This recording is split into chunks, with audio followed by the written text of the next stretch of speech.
بڑا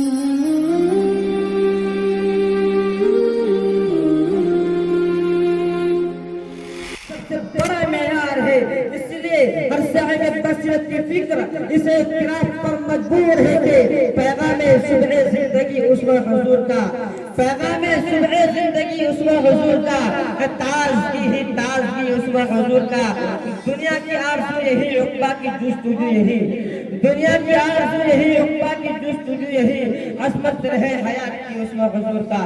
صدر علی مقام حضور نبی کریم صلی اللہ علیہ وسلم کا اسوہ لازوال کیوں نہ ہو؟ آپ صلی اللہ علیہ وسلم سے پہلے انسانیت تھی کہاں؟ انسانی ہاتھوں کے تراشدہ اسلام کی پرستش ہو رہی تھی، بچیاں زندہ زمین میں دفن ہو رہی تھی، شراب، جوا اور بے حیائی کو تہذیب اور قتل و غارتگری کو تمدن کا نام دے دیا گیا تھا۔ صرف جزیرہ نما عرب میں ہی نہیں بلکہ 1400 سال پہلے کے ایران، مصر، ہند اور چین میں بھی مسلح کی سولی پر لٹکتی ہوئی انسانیت کا محاصرے والے کان بہرے ہو چکے تھے۔ ایسے دور پرآشوب میں جناب والا فاران کی چوٹیوں سے ابھرنے والے خطاب نبوت کی کرنوں نے انسانیت کو حیات نو بخش دی۔ میرے آقا نے غمزدوں کو زندگی کا شعور دیا، بے بسوں کو اوپر اٹھایا اور زمانے بھر کا مولا کر دیا۔ ماں باپ کے قدموں تلے جنت رکھ دی، غلاموں کو شوکت کسرائی اور مجبوروں کو عصمت دارائی بخش دی۔ انسانی مظاہر کی پرستش کرنے والوں کو انوار توحید سے آشنا کر دیا۔ شیطان قصر حلاکت سے بے بوس ہو گیا اور چمستان انسانیت پر بہار آ گئی۔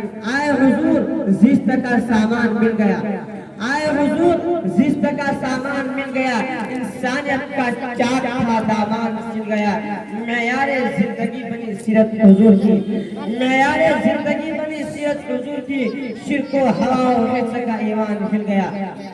حضرات آج اس چمستان انسانیت کو حضور صلی اللہ علیہ وسلم کا نمونہ ملا۔ یہ سومی لقب مگر دانائی کل کا بیزان تھا۔ اس کی سیرت آیت کلام ربانی میں ڈھل کر قرآن ناطق کا روح اختیار کر چکی تھی۔ جو صادق بھی تھا اور امین بھی، جو شارح قرآن بھی تھا اور شارح اسلام بھی، جو ملک کا بہترین شہری بھی تھا اور کشور اسلام کا تاریخ ساز حکمنا بھی۔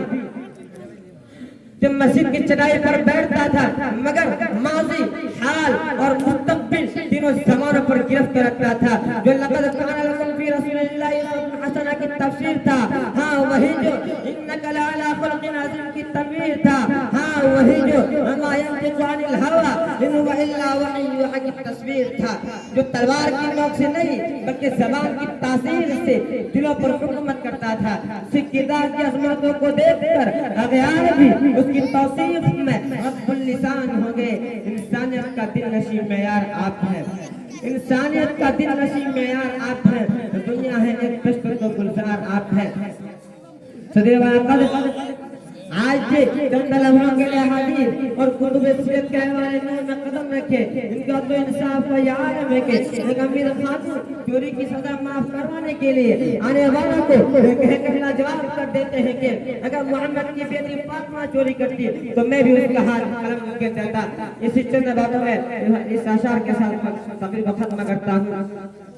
اس عقل کم نگاہ کی عزت سے نکل کے آ، اس عقل کم نگاہ کی عزت سے نکل کے آ، تو حضور کے سانچے میں ڈھل کے آ۔ ملتی ہے آنسوؤں کو ستاروں کی آب بتا، ملتی ہے آنسوؤں کو ستاروں کی آب بتا، اے شوق بے کنار سر مسکان مچل کے آ۔